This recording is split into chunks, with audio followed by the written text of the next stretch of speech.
નમસ્કાર મારા વાલા વિદ્યાર્થી મિત્રો, આજે વાત કરીશું ધોરણ 10 અને વિષય ગુજરાતી પાઠ નંબર 20 વિરલ વિભૂતિ સ્વાધ્યાયનું સંપૂર્ણ સોલ્યુશન કરીશું। એ પહેલાં ચેનલની અંદર પ્રથમ વખત આવ્યા છો તો ચેનલને સબસ્ક્રાઇબ કરી બાજુમાં આપેલા બેલ આઇકન ઉપર ઓલ નોટિફિકેશન કરી દેજો। પાઠનું નામ વિરલ વિભૂતિ છે। સાહિત્ય કૃતિનો પ્રકાર ચરિત્ર નિબંધ છે। લેખક છે આત્મપૂર્તિ અપૂર્વજી। શબ્દ સમજૂતી પ્રથમ જોઈશું। શબ્દાર્થ એટલે કે સમાનાર્થી શબ્દ। જિજ્ઞાસા તો જાણવાની ઈચ્છા, અનુજ્ઞા તો પરવાનગી, મનોમંથન તો મનમાં ચાલતું મંથન, આધ્યાત્મિક તો આત્મા કે આત્મતત્વ સંબંધી, કારસો તો યુક્તિ, હિકમત અથવા તો મનસૂબો, પારદર્શિતા તો વસ્તુ કે બનાવને સમગ્ર રીતે જોવાની શક્તિ, અનાસક્ત તો આસક્ત નહીં એવું, સત્તાવધાની તો એકી સાથે 100 વાત ઉપર ધ્યાન આપનાર કે સાંભળીને યાદ રાખનાર, યુગ પ્રવર્તક તો યુગ પ્રવર્તનાર, યુગ બદલનાર, રતલ તો લગભગ 490 ગ્રામ, સંગ્રહણી તો સંગ્રહણીનો, ઝાડાનો રોગ, મશાણ તો શમશાન, ચિંતન તો મનન, પવન તો સમીર, નિત્ય તો કાયમી। વિરુદ્ધાર્થી શબ્દની વાત કરીએ તો સતેજ તો નિસ્તેજ, અપકાર તો ઉપકાર, નિવૃત્ત તો પ્રવૃત્ત। રૂઢિપ્રયોગની વાત કરીશું। ચકિત થઈ જવું તો આશ્ચર્ય પામવું। શબ્દ સમૂહ માટે એક શબ્દ। મામાનું ઘર તો મોસાળ, એક સાથે 100 વસ્તુઓ યાદ રાખવાની શક્તિ તો સત્તાવધાની શક્તિ। હવે વાત કરીશું સ્વાધ્યાય પ્રશ્ન નંબર 1। નીચે આપેલા વિકલ્પમાંથી સાચો વિકલ્પ પસંદ કરી ખરાની નિશાની કરો। પહેલો પ્રશ્ન છે, મહાત્મા ગાંધીજીના આધ્યાત્મિક માર્ગદર્શક કોણ હતા? એટલે કે આધ્યાત્મિક ગુરુ કોણ હતા? તો સાચો જવાબ આવે છે એ શ્રીમદ રાજચંદ્ર। પ્રશ્ન નંબર 2, મનુષ્ય દેહ શાના જેવો છે? તો મનુષ્ય દેહ જે છે મિત્રો છાસ જેવો છે, એટલે કે સાચો ઓપ્શન એ આવે છે। નંબર 3, શ્રીમદ રાજચંદ્રે લખેલો તત્વજ્ઞાનથી ભરપૂર ચિંતન ગ્રંથ કયો છે? તો સાચો જવાબ આવે છે બી, મોક્ષ માળા। સાચો જવાબ બી, મોક્ષ માળા। પ્રશ્ન નંબર 2, નીચેના પ્રશ્નોના એક વાક્યમાં ઉત્તર આપો। સદાવધાની શક્તિ એટલે શું?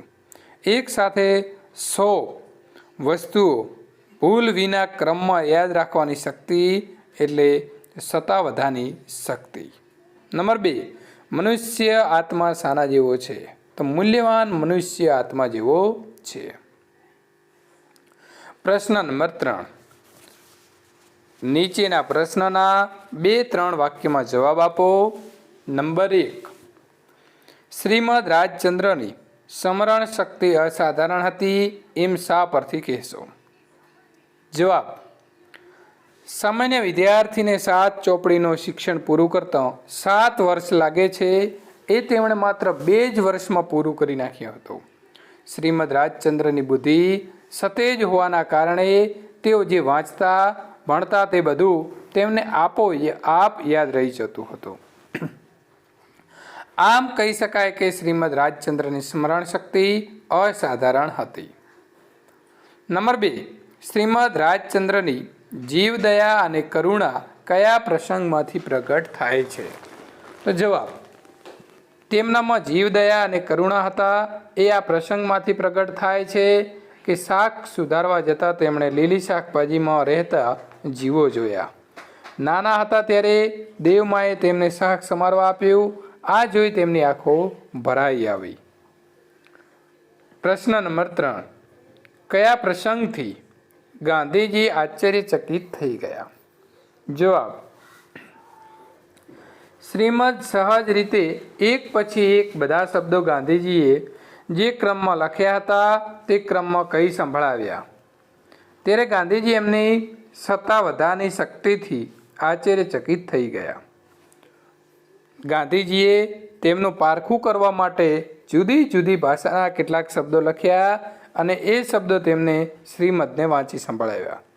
શ્રીમદના કાકાજી સસરા ડૉક્ટર મહેતાજીએ ગાંધીજીને શ્રીમદનો જ્ઞાની અને સત્તાવધાની તરીકે પરિચય કરાવ્યો। પ્રશ્ન નંબર 4, ગાંધીજીનો શ્રીમદ સાથેનો આધ્યાત્મિક સંબંધ સમજાવો.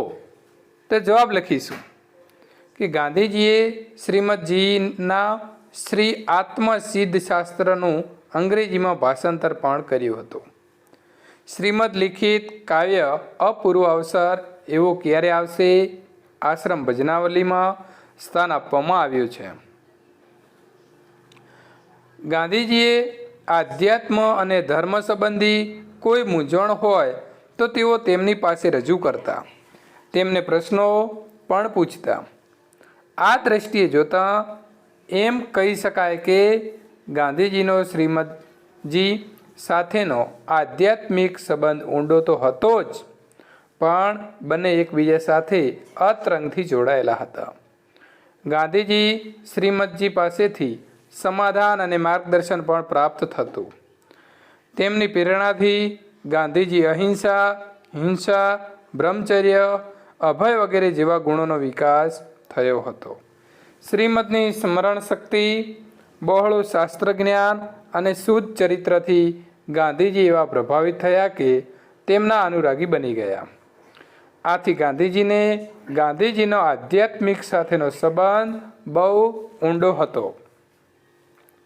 તો અહીં મિત્રો પાઠ નંબર 20 વિરલ વિભૂતિ જે છે એનું સંપૂર્ણ સોલ્યુશન પૂર્ણ થાય છે. આવા જ સોલ્યુશન મેળવવા માટે આપણી ચેનલ સાથે જોડાયેલા રહેજો. વિડીયો પસંદ આવ્યો હોય તો લાઈક કરી તમારા મિત્રો સુધી શેર કરવાનું ભૂલતા નહીં.